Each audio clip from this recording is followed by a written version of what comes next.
안녕하세요. 절대갑TV의 명품 PD 한PD입니다. 어제 검색어 중에 대출이라는 말이 등장했다고 그래요. 자, 얼마나 대출에 관한 문제가 시급했으면 대출이 등장했다. 바로 농협은행이 신규 주택담보대출의 전면 중단 결정한 가운데 농업중앙회, 지역 농협이죠. 여기는 농협중앙회고요. 중앙회도 오는 26일부터 대출 규제를 강화한다. 이 비상이 걸린 거죠. 대한민국에서 가장 큰 은행 중에 하나죠. 대부분의 지방에서는 많은 거래가 이루어지는 데가 농협은행이고 농협중앙회예요. 거기서 대출 중단한다. 비상이 걸릴 수밖에 없어요. 많은 사람들이 집을 사놓고 대출을 받을 준비를 하고 있고, 그리고 전세로 또 이사 가실 분들도 준비하고 있고, 그런 분들에게 발등이 떨어진 거예요. 현재 60%인 DSR 총 부채 원리금 상환 비율도 40에서 50%로 낮추고 일단 대출 신규 승인을 전면 중단한다.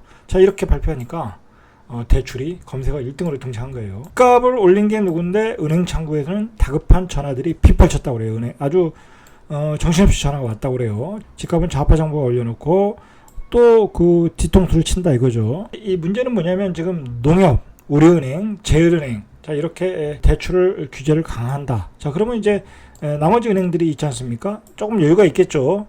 그런 은행으로 빨리 달려가셔야 돼요. 만약에 늦으면은 그 은행도 신규 대출할 자금이 바닥날 수 있어요. 대출을 지금 받으실 분들은 다른 은행으로 빨리 달려가라. 일단 그 말씀부터 드리고 시작하겠습니다. 제가 빨리 달려가라는 이유는 뭐냐면 8.10 대책이었네요. 그때도 아주 그 대출 규제, 조정지구, 투기과열지구 대출을 규제하면서 그때도 대출 대란이 일어났어요.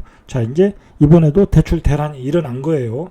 그래서 제가 빨리 달려가라는 거. 빨리 달려가서 조금만 늦게 가면 거기도 이제 한도가 다 소진된다는 얘기죠. 이게 완전히 날벼락이에요. 정부의 기습 공격이다. 사실 이 얘기를 안 한 건 아니죠. 그 고성범 금융위원장이 이런 그 정책을 추진하겠다라고 계속 신문에서 얘기했는데, 빠르게 움직인 게 바로 이제 농협과 농협중앙회라는 거죠. 그러면 이렇게 되면 이제 그동안 집을 산 사람들 있죠. 잔금을 앞두고 있는 사람들 어떻게 되겠습니까? 비상이 걸렸죠. 이제 잔금을 마련하기가 쉽지 않게 된 거예요. 고승범 그 스페셜리스트. 이분은 완벽한 긴축론자예요. 긴축론자. 이번에 이런 그 대출 규제. 이것은 탈레반이 카불 점령하듯이 아주 기습 공격이었다라고 생각하시면 될 것 같아요. 이렇게 대출을 규제하다 보면 이제 중도금, 이제 전세 자금, 대출 시장이 완전 초토화되는 거예요. 올해 말까지는. 내년부터는 좀 나아지겠지만. 그래도 이제 내년부터도 또 어떤 그 DSR 규제라든지 어떤 대출 규제가 또 강력한 대책들이 추진된다고 하니까 내년 상황도 녹록지 않다라는 거예요. 주 날짜 받아놓은 사람들이 지금 멘붕 상태에 있는 게 바로 이런 이유입니다. 농협은 좀 공공성이 있는 은행이라고 봐야 되죠. 어떻게 보면 이제 국가가 운영하는 그런 은행의 성격이잖아요. 그러면 이제 그 다음에 은행들도 그런 정책을 따라갈 수밖에 없어요. 이게 또 문제가 되는 건 뭐냐면 농협은행이 오는 24일부터 11월 30일까지 이게 주택뿐만 아니라 토지, 임야, 오피스텔까지 다 포함되고 신규, 증액, 재약정을 아우르는 주담보를 다 중단한다는데 문제가 있는 거예요. 이게 이제 토지도 대출을 못 받고 오피스텔 사도 대출을 못 받는다. 이거 난감해지는 거죠. 이렇게 되면 특히 이제 토지 같은 경우는 지방에서 거래가 많이 일어나잖아요. 그 대부분이 농협에서 대출받아 거래가 되니까 토지 시장도 마비가 되고 토지 대출을 받아서 잔금을 치르려 했던 분들도 이제 개익에 차질이 있게 되는 거죠. 이게 우리은행 신규 전세 대출 9월까지 어렵다. 우리은행도 대출이 어렵다고 이렇게 나오고 있어요. 대출 종단이 이렇게 전방에 확산되고 있고, 그리고 SC 제일은행 그 주택 대출 상품 퍼스트 홈런 이것도 중단되고 있다. 일부 중단. 이게 제일은행께 이게 금리가 좋다고 그래요. 0.2% 정도는 우대 금리를 해준다. 그래서 잘 팔렸던 상품인데 이것도 중단하고 있죠. 결국은 이제 이렇게 대출을 받아서 최근에 집을 사고 있는 사람, 그리고 살 수밖에 없던 사람들이 대부분이 중저가 아파트를 사시는 분들이고, 중저가 아파트 사시는 분들이 다 자기 돈으로 살 수가 없어요. 원래 자산이 많으신 분들이 아니기 때문에 추가 대출을 받아서 샀단 말이에요. 또 그래서 앞으로 잔금을 치러야 되고, 이분들이 열이 받는 거죠. 그래서 이 서민들 사다리를 이번에 다 걷어찼다라고 이야기가 나오는 거예요. 자, 이게 또 문제가 뭐냐면 이 정부는 도대체 유예기간이라는 게 없어요. 그러면 올해까지는 하고 뭐 이제 잔금 대출할 사람들이 있잖아요. 그러면 내년으로 이렇게 미루어서 그런 정책을 펴야 되는데 그냥 추진하는 거예요. 그렇게 되면 이제 다 대출 받아 집을 사야 되는 사람한테는 아주 혼란스러운 상황이 오겠죠. 자비가 없어요. 자비가 전혀. 집을 사는 사람들에게는 이 정부는, 좌파 정부는. 자, 이런 배경에는 은행들을 계속 압박하고 있는 배경에는 금융위원회에서 18일 날 가계부채 관리가 미흡한 일부 은행 이번 주말까지 관리 대책을 내놓으라고 요청했다고 그래요. 자, 그러니까 이렇게 내놓은 거예요. 이번 주말이니까. 급히 내놨겠죠. 그래서 농협은행이 연초 당국에 제시한 연간 가계대출 증가율 6%를 초과한 상태였기 때문에 7%까지 갔다고 그래요. 그러니까 더 이상 대출을 못하게 되는 상황까지 와서 이렇게 긴급히 농협에서 발표하게 됐다라고 보시면 될 것 같아요. 자, 이로 인해서 시장은 대혼란 속으로 들어갔고, 자, 이게 이제 다른 은행들도 이제 대책을 내놔야 되겠죠. 그리고 이제 그렇게 되면 이제 제2금융권으로 사람들이 달려갈 수밖에 없거든요. 자, 그런데 제2금융권도 DSR을 60% 적용하던 것을 40%로 규제를 하겠다라고 이야기를 하고 있어요, 지금. 그러니까 제2금융권도 조만간 바닥이 날 가능성이 있겠죠. 자, 은행뿐만이 아니라 보험사. 이제 우리가 대출을 못 받으면 보험사까지 달려가잖아요. 그 다음에 저축은행.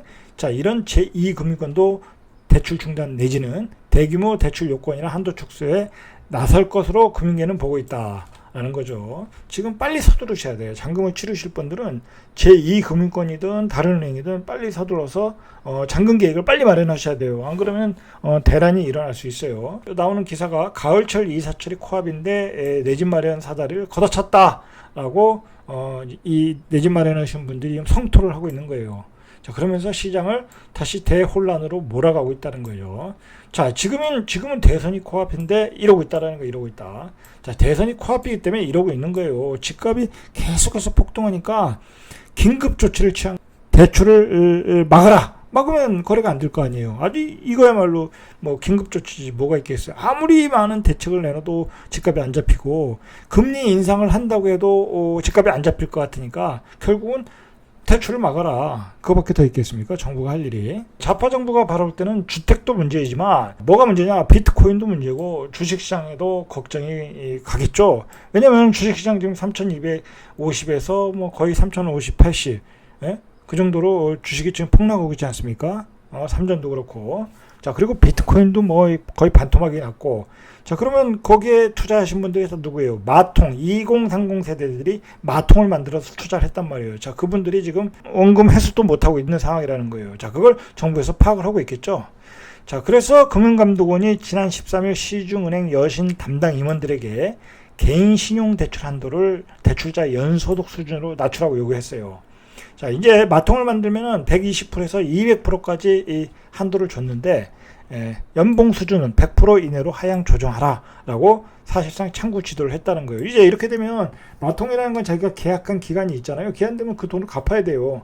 자기 대출에 연봉의 200% 갚을 때는 빨리 갚아야 돼요. 그러면 어떻게 되겠어요? 지금 빠졌던 주식을 팔아가지고 갚아야 되든지 아니면 반토막 난 비트코인을 팔아서 갚아야 되든지. 자, 이렇게 되면 결국은 손절매를 할 수밖에 없는 거예요. 결국은 손해를 볼 수밖에 없는 거죠.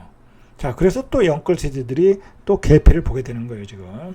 그리고 지금 주식이 폭락을 하고 있거든요. 계속해서 저기 반대 매매가 나오고 있어요. 반대 매매가 몇십억씩, 몇백억씩 나오고 있다. 자, 그러면 이러한 마통을 압박한다고 하면 반대 매매는 계속 나올 수밖에 없다.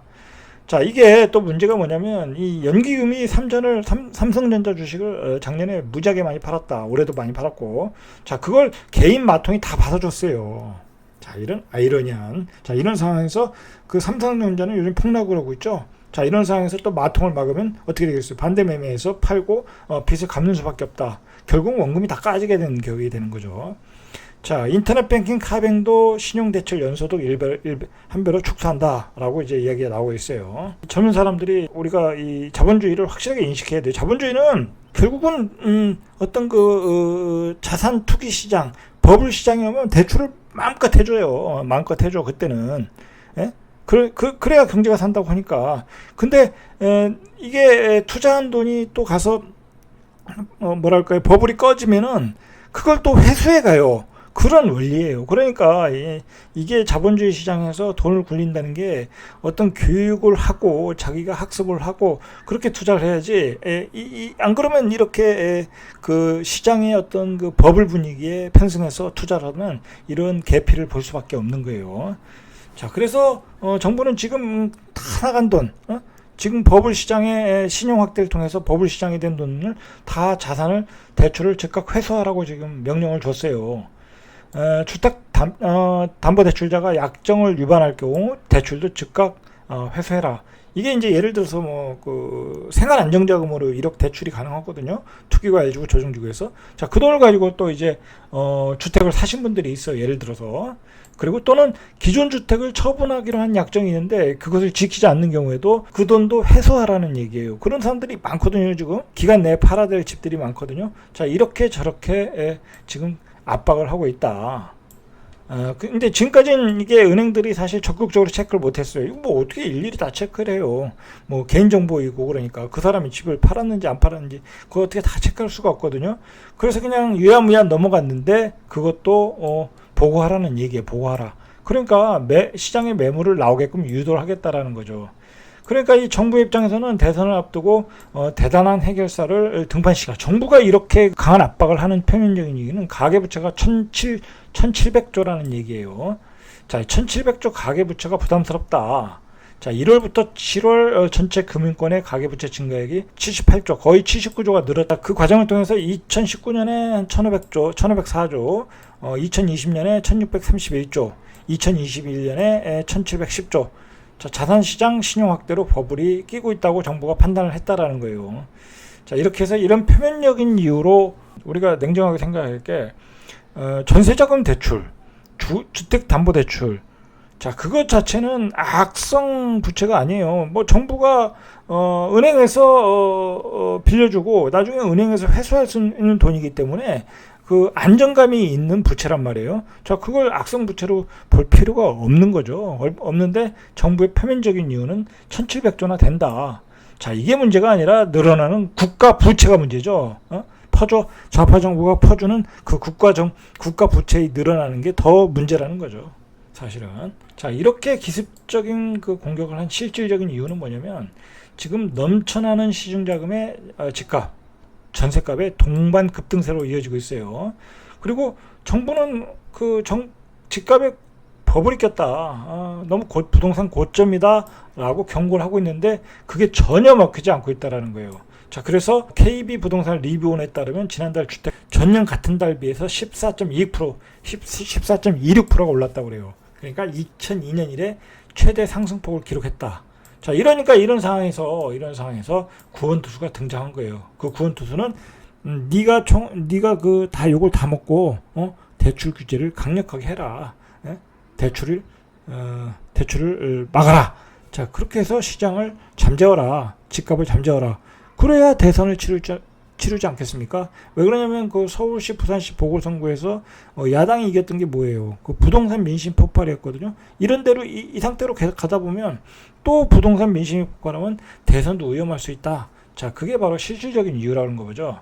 자, 결론적으로 이러한 모든 규제는 강남의 집값 폭등의 1등 공신이에요. 그 규제로서 집값을 잡으려고 했는데 결국 그 규제가 강남 집값만 폭등시켰다라는 거예요. 그 규제가 다 먹히지 않으니까 결국은 마지막에 할 수 있는 거, 돈줄을 막아버리는 거죠. 뭐 이건 누가 못하겠어요. 부작용이 있겠죠. 부작용이. 결국은 이게 이제 뒤통수를 때린 거예요. 또다시 뒤통수를 때렸다. 이게 가을철 이사철을 앞두고 자금 조달을 계획 있는 사람들이 비상에 걸렸겠죠. 그리고 집단 대출 불가에 따라 신규 아파트 입주자들, 이거 이제 또 불만이 있겠죠. 왜냐면 신규 아파트 입주할 때 중도금 대출을 집단 대출로 이게 전환을 해야 되는데 그게 안 되면 어떻게 되겠어요. 그리고 정부는 전세를 놓지 말라고 그랬잖아요. 직접 들어가서 살아라고 어떤 의무 조건을 줬잖아요. 그러면 대출이 돼야 될 거 아니에요. 그러면 어떻게 하겠어요, 이거. 뭐 달러 빚을 져야겠어요? 사채 빚을 져야 되겠어요? 자, 이거 해결책이 있어야 돼요. 이건 말이 안 된다. 주담보 대출 받아야 할 분들이 지금 발을 동동 굴리고 있어요. 이 좌파 정부가 8.15 대책에서도 그랬지만 이 부동산 정책, 특히 대출 정책은 언제나 예고가 없었어요. 대출 정책을 예고 없이 한다는 건 문제가 있어요. 예전에 8.10 대책은 뭐 말 그대로 그 좌파 정부 입장에서는 투기 세력들, 다주택 세력들 잡겠다고 그랬지만 지금은 그런 시장이 분명히 아니잖아요. 그죠? 지금은 다주택자로서 집을 살 수가 없는 구조잖아요. 그죠? 뭐 1억 미만의 아파트 뭐 그런 건 몰라도 그런 투기꾼들이 하는 거고. 자, 일반 주택들은 지금 그 실수요자들이 사고 있는데 완전히 실수요자들의 뒤통수를 때렸다라는 거죠. 그러니까 지금 빨리 다른 은행으로 가야 된다. 다른 은행은 이제 선착순 마감이라고 그래요. 시중은행 1, 2위인 KB국민은행, 신한은행. 자, 가계대출 증가율이 아직 높지 않다는 게 당국의 설명이다. 그러니까 이쪽은 널려 있다라는 거예요. 얼마나 열려 있냐? 국민은행과 신한은행의 가계대출 증가율은 전년 대비 2.5%, 2.2%, 아직도 한 3%에서 4% 정도 남았으니까 빨리 달려가라 이거. 빨리 달려가시길 바래요. 자, 여기도 이제 풍선 효과가 오겠죠? 그러면 이 은행도 조만간 이제 다 마감이 될 가능성이 많아요. 한 달 안에. 그러니까 빨리 달려가셔야 돼요. 자, 그리고 이제 다른 은행도 차주의 대출 상품 우대금리를 축소하고 있다. 축소를 검토하고 있다. 자, 선착순 마감이 될 수 있으니까 쉬지 말고 달려가시길 바랍니다. 지금까지는 예고편이다. 더 충격적 대책이 나올 수 있다고 그래요. 고승범 금융위원장 후보자는 가계부채 관리는 지금 이 시기에 금융위원장에게 맡겨진 가장 중요한 책무다. 아까 구원투수예요. 필요하다면 가용한 모든 정책 수단을 활용해서 추가 대책도 추진할 것이다. 그러니까 무조건 집값을 잡겠다라는 거예요. 긴급 조치를 통해서. 거기에 또 배경이 뭐냐면 정은보 금융감독위원장이 6일 취임식에서 뭐라고 했냐면 대출 부실, 그다음에 자산의 가격 조정, 그러니까 자산의 어떤 급격 하락, 다양한 리스크가 일시에 몰려오고 있다. 이분들은 그렇게 판단하고 있는 거예요. 그걸 퍼펙트 스톰이라고 하고 있어요. 자, 퍼펙트 스톰이 발생할 수 있으니까 이보다 더한 충격적 대책이 나올 수 있다라고 이야기를 하고 있는 거예요. 그러니까 앞으로 어마어마한 정책들이 나올 수 있어요. 자, 그래서 조심하셔야 된다라고 제가 누누이 이야기를 하고 있는 거예요. 특히 다주택자들은. 그러면 왜 이 시점에서 긴급 조치를 취했냐? 자, 본질은 폭등하는 집값 잡기다. 하반기 전세가격 급등에 대비하는 규제다. 전세값이 오르니까 집값이 오르니까. 자, 그러니까 이사도 가지 말고 그냥 거기서 살아라.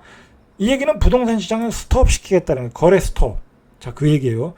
최근에 요즘 특히 중저가 아파트가 급등을 하고 있지 않습니까? 자, 이게 바로 이제 신용 확대로 급등을 시키고 있으니까 부동산 대출 시장을 막아서 가격의 폭등을 막아보겠다라는 이야기라고 보면 되겠죠. 자, 이게 지금 주택시장만 문제가 있는 게 아니라 주식시장에도 문제가 있다. 주식시장에 반대 매물이 쏟아지고 있어요.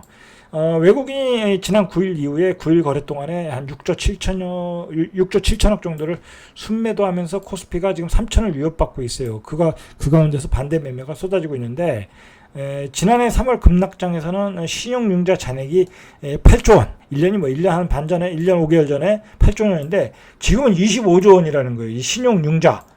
부채를 발생해서 주식을 산 돈이. 자, 그러니까 만약에 여기서 지금도 이제 반대 매물가 나오는데 여기서 주식이 100포인트 정도 더 빠졌다. 이 25조까지는 몰라도 한 반 정도는 그냥 우수수 쏟아져 나오는 거예요. 이게 이제 금융 부실이 되는 거죠. 자, 큰 문제예요, 사실.